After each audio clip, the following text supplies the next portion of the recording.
We hit success early. We were in the New York Times within 18 months on the front page, the travel section. Paul McCartney was a client of ours twice. Steven Tyler came in my office from Aerosmith. Chile went through some civil unrest in October of 2019. There was tanks and tear gas. Revenue was going to stop suddenly. And then I came back to the US, and my son and I traveled around the US, just the two of us, with one carry-on backpack. Peter Lewis, dude with the most incredible backstory in his own design for his lifestyle. The only really courageous thing I did there is I tried something that I could have failed in front of people. But sometimes doing the same thing over and over, if it doesn't feel right, will make you sick. And it can be either, sick to your heart, sick to your mind. In my case, I developed a benign tumor in my colon when I was studying my PhD. And I think that was my body telling me, Peter, what you're doing does not work. Like for me, my father is one of the most important people in my life. It was probably harder for me than it was to tell him that I was going to quit my PhD. What is going on, podcast listeners? Neil here for another episode of the Freedom Formula podcast. I'm here with Peter Lewis, who I met years and years ago, probably in a couple different countries, but at least the one I remember is we met over in Mexico originally. And I always thought Pete was such a freaking cool dude with the most incredible backstory in his own design for his lifestyle. So I wanted to have Peter hop on the podcast, talk about his journey. Peter, thanks for being here, dude. Happy to be here, Neil. It's excited. Talk about freedom. Yeah, absolutely, man. So, Peter, for the audience listening, can you give them some of your background? Then I'm going to give them your background. I feel like I like to hype the guest up as well, more so than they hype themselves up. So why don't you go with your background? Then I'm going to give you the more hyped version of what you've done. I'll give the abbreviated version. I grew up in Kansas, went to a boarding high school with 160 students, of which 80 were boarding students, 80 were locals. And of those 80, the majority of those that were in the dorm were international students. So I, at the age of 14, was drawn by people who live from different countries, different languages, different frameworks, different paradigms. So I pretty much knew at the age of 14 that I wanted to live abroad. So when I graduated from college in Boston, I got a scholarship to go study my master's degree anywhere. And I moved down to South America in 2003, where I lived for about 15 years. And from there, I got into entrepreneurship. Jeez. And Peter, why I really wanted to have you on the podcast, just because I think it's so cool how many different things you've done. I think both of us have met a lot of entrepreneurs and people in business in general, and that's kind of mostly what they've done. They graduated, maybe they've got a job, and they got into entrepreneurship, and they grew, and they have a very successful company. But the purpose of this podcast is to showcase all the cool different lifestyles you can have with entrepreneurship. And the truth is that you design your own freedom lifestyle. And I think you've done that really, really well. You've done things like travel a bunch. You worked on a zoo. You're doing a TV series. Now you have a really successful company called Strategic Pete. So Peter, let's start kind of from the beginning. You had that travel itch and you decided, I want to move to Chile. Did you know you're going to be there for 15 years? And what did you do when you were down there? No, but I knew rather quickly that I wanted to live there for a while. So when I first moved to Chile, I thought I wanted to be a diplomat. And when I started my master's degree at about 6 months in, I was going to school with a bunch of diplomats. And I realized that I wasn't cut to be a diplomat. It was a little bit too formal, a little bit too structured. And I knew within 6 months, not only was I not going to come back and join the U.S. Foreign Service, rather that I was going to live in Chile. So I worked my butt off so that I could get a job when I finished studying there and stay there and not come back to the US. I liked how they thought. I liked how they think differently. And that's what I did. I became a professor at the University of Chile when I was about 26 years old.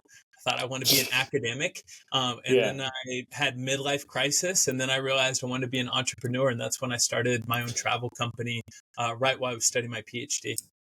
So leading up to that point until you were 26, did you ever envision yourself as an entrepreneur, or you never thought that that was in the cards? I don't think I thought about it. Looking back on it, I can see that the path was made for me. All I had to do was choose it. Meaning that my grandfather started a community bank in 1970. My dad took it over in the early 1990s. My dad grew up from one small branch up to 10 branches, and Oh, it's a wow. medium-sized community bank now. So I was around entrepreneurs, even though my father didn't study business in college and didn't look like that was his path. He was naturally great at it. And then one of my jobs, you're gonna love this, Neil. One of my jobs in college in my summers was working at a Play-Doh factory. And it was a Oh, Play-Doh wow. factory in Colorado that I believe had the first patent for scented Play-Doh. So I worked with three guys in a factory from like 4 o'clock in the morning till noon, and they had the patent on scented Play-Doh that all of us would get sick on because we would overeat it. So I was around a bunch of smart people, and I Yeah. didn't realize that I just had to take the reins and do it on my own.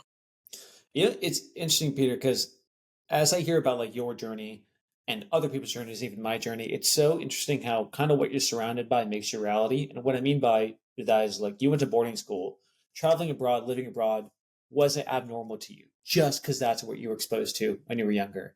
For me, I grew up around entrepreneurship in some capacity. My parents had a local video rental store, and I was around small business. And I ended up in small business, local business as well. And it's interesting because, like, before that, of course, my parents had all the struggles of an immigrant family come to this country and they're like, hey, just get a stable job. So that's what I did. On your end, because you were kind of exposed to entrepreneurship, exposed to the boarding school kids or international, you ended up going that way. And that was just normal. For you, like, was it weird to move to Chile? Was it like a humongous decision, or was it just like, oh, that's obviously what I'm going to do? It wasn't for me, but it was definitely weird. I'm from a small Mm. town of 2,000 people.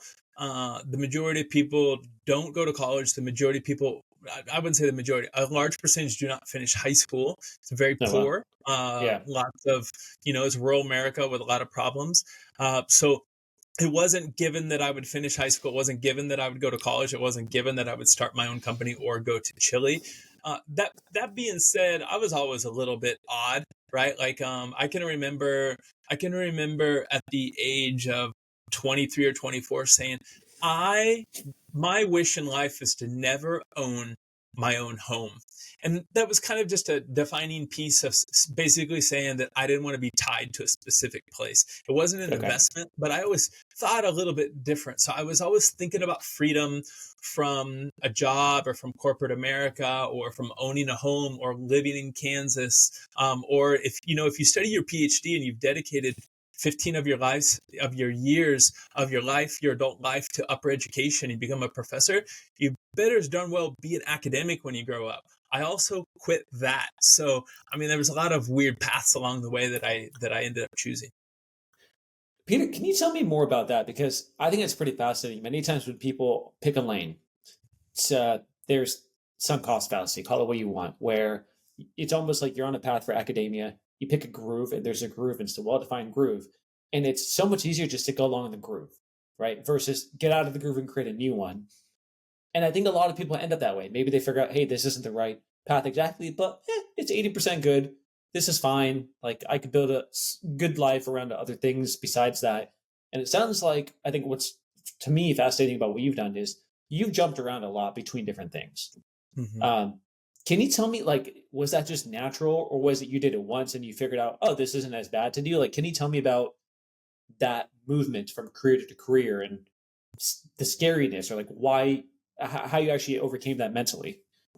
I think the first medium size decision or career change was probably when I decided to start my own travel company. So I had Mm-hmm. just finished my master's. I was about to start my PhD.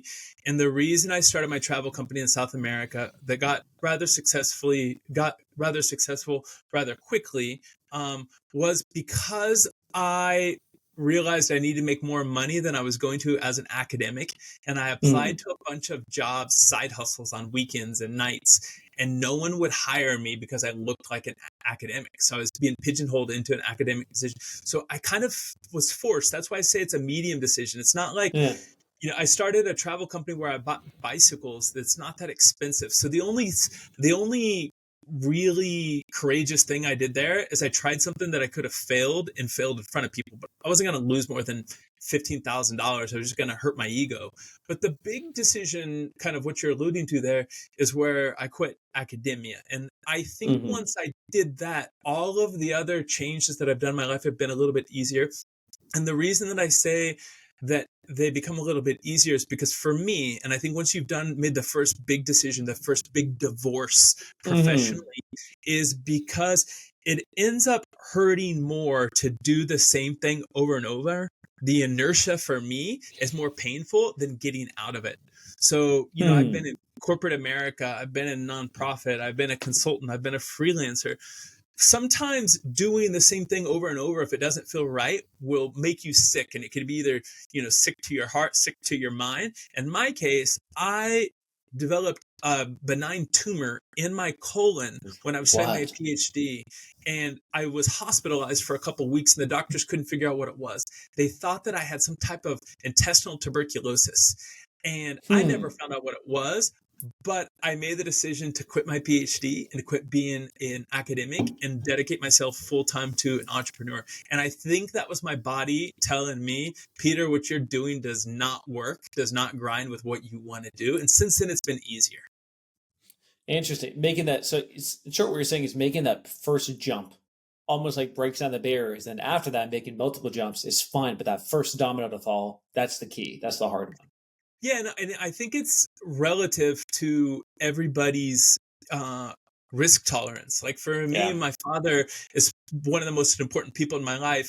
When I told him that I was getting earrings or that I was going to get a tattoo, was probably harder for me than it was to tell him that I was going to quit my PhD, right? So don't think that you have to try to quit a PhD like I did to think that you have to learn that muscle of making switches in your life. Maybe it's the same thing as putting your first piercing in your ear. I love that, man. And I think you made an important point. It depends on the risk tolerance of the person and what they're preconditioned to as well. Like I'm actually not a risky person. I'm actually like overly conservative in the way I think about it. And over time, I've hopefully gotten a little bit less because I take small bets. And I've just been doing long enough where I'm taking small bets and it becomes a little bit more normal. But sometimes I do have friends come to me and say, hey, like that's a risky decision. Like, I don't know. It doesn't seem like that now, but I understand that 10 years ago. But I do see people in year one swing for the fences, and I freaking love it. I love that mentality. That's just not me. I like small bets, right? I'm very conservative in that way. And so to your point, I think playing the game that's more comfortable for you, but a little bit uncomfortable is probably the right move. And that's pretty much what you're alluding to over here as well. Yeah. So Peter, tell me what happened after that. So you started the travel company, 15 years you were doing that in Chile. What happened? Yeah. So it grew quickly.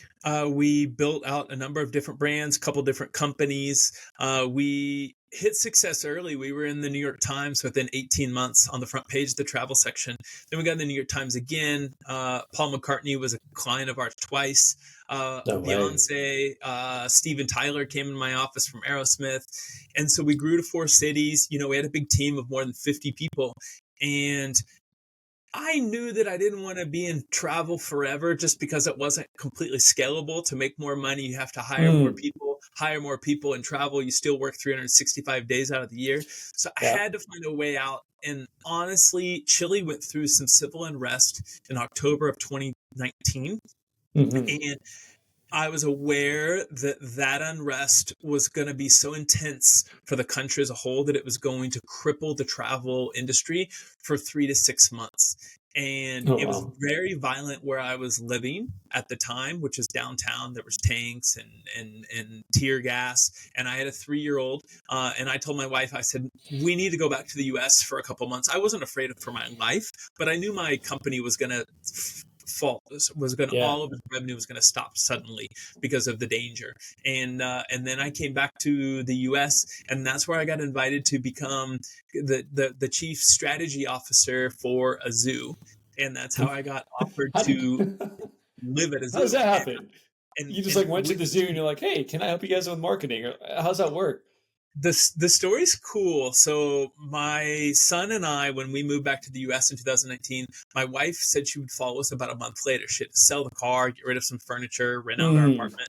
And my son and I traveled around the U.S., just the two of us, with one carry-on backpack, a bunch of diapers, and a baby seat. And the first place that we visited was a small family private zoo. And I visited the zoo. It was a friend of a friend of a friend, and they found Hmm. out that I knew a lot about marketing, that my travel company was kind of on hold, on standby. And about a month later, I was actually at the zoo in Portland, Oregon, and the owner of where I currently live and where I work, the person called me and said, hey, can you come work at my zoo? And I said, I'm at the Portland, Oregon Zoo. He goes, oh, that's cool, but I want you to come live at my zoo and work on marketing. And I called my wife and she said, take the job. And she moved to the U.S. A couple days Really? Is later. this And is in Kansas?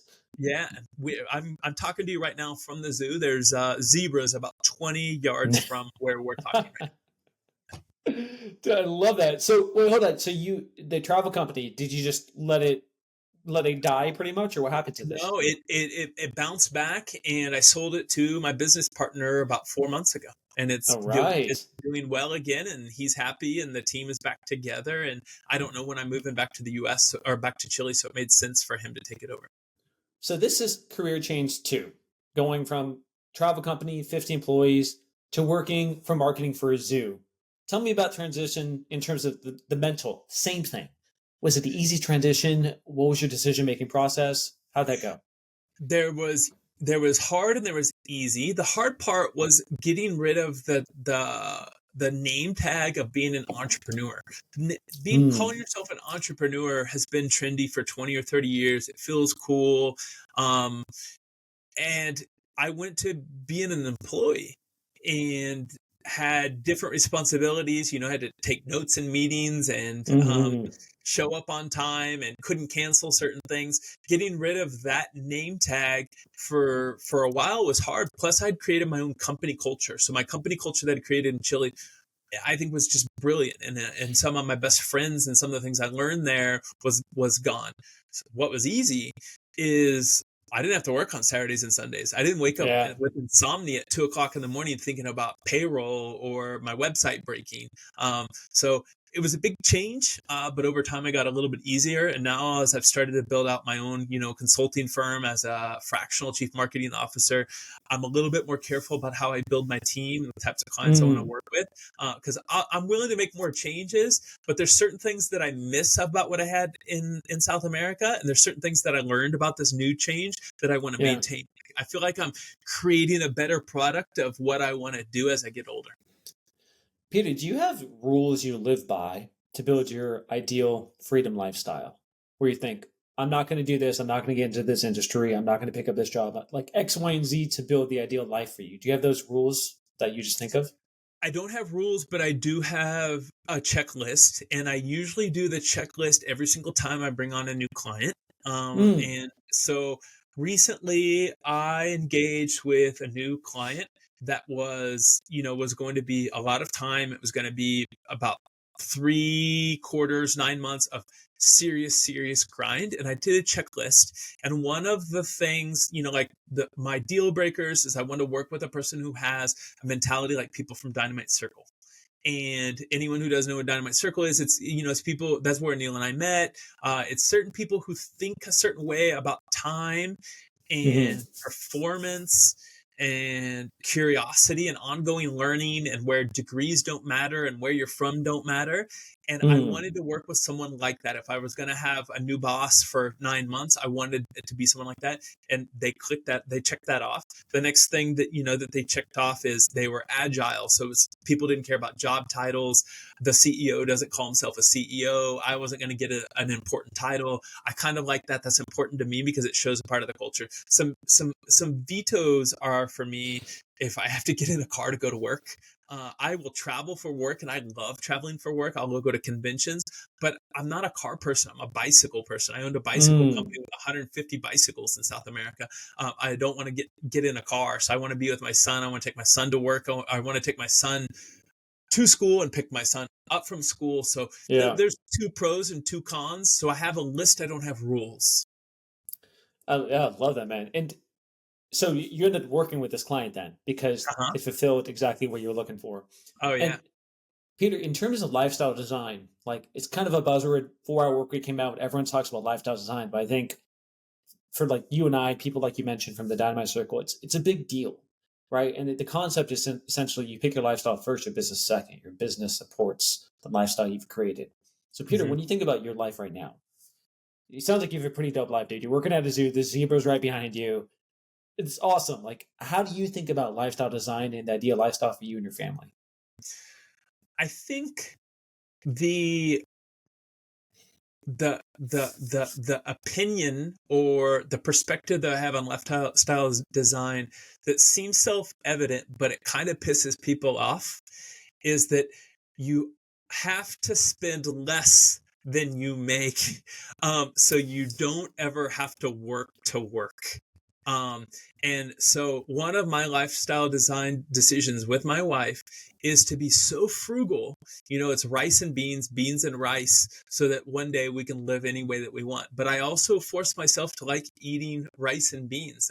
When I train to do an ultra marathon 50-mile race about 3 years ago, I forced myself to train on a high school track, 400-meter track with no Mm, music. And I think it's the exact same thing. You need to enjoy to love the journey, and you need to do it simply. I don't need newer race shoes to finish an ultra marathon. I don't need nice headphones, and I don't need a new car, or I don't need a big salary to be happy. I just need to spend less and manage my kind of expectations. That's kind of the first thing. And that goes along with a tattoo that I have. Not everyone is watching this, but some people will, and I can describe it. And it's a smiley face, and it says happiness is equal to reality divided by expectations. I can't always determine my reality, but I can determine what my expectations are out of life. And that's kind of one thing around my lifestyle design. Something that kind of checks off a box and looks flashy to people who are into lifestyle design is I spend 3 to 6 months out of the year in South America still. So my wife and oh, son and wow. I, we just got back from Argentina and Brazil. And before that, I traveled with my wife to Saigon, Vietnam. And every year we, go back to Chile and make sure my son continues to speak Spanish and be with his family who's all from Latin America. So one of them's kind of underlining, like get your expenses in, like spend less. The And the second mental one's a little part. bit more Yeah. obvious, travel where you want to go. Yeah. Dude, I love that. And with what you're currently doing, so are you currently still working for the zoo as an employee? And on top of that, you have your own business now? I have my own business right now where I am a contractor. So I'm not an employee with anybody. I 1099 everything. I Hmm. have any given time in the year, I have about 6 to 10 clients, depending on how intense the engagement is. Right now, it's on the lower side because I have one huge client that I love working with, and still work at the zoo as a fractional CMO. I meet with their leadership team usually once a week, help them with their KPIs and think about their position and their branding. And can you explain what a fractional CMO is and what you're doing now? Yeah, fractional CMO is a chief marketing officer who has the experience that you would expect from that type of executive, knows how to make strategic decisions, knows how to make budgetary decisions, knows how to see over every single side of the marketing funnel. But you might not be able to afford them 5 days a week. So you can Yeah. rent an amazing chief marketing officer for 3 to 6 or 8 hours a week, and they will oversee your team, or they can even bring in their own team. So most of my clients have me oversee their strategy for 2 to 4 hours a week, and there's performance metrics around that. Usually, often my payment is based around outcomes. Some Yeah. people engage me for execution as well.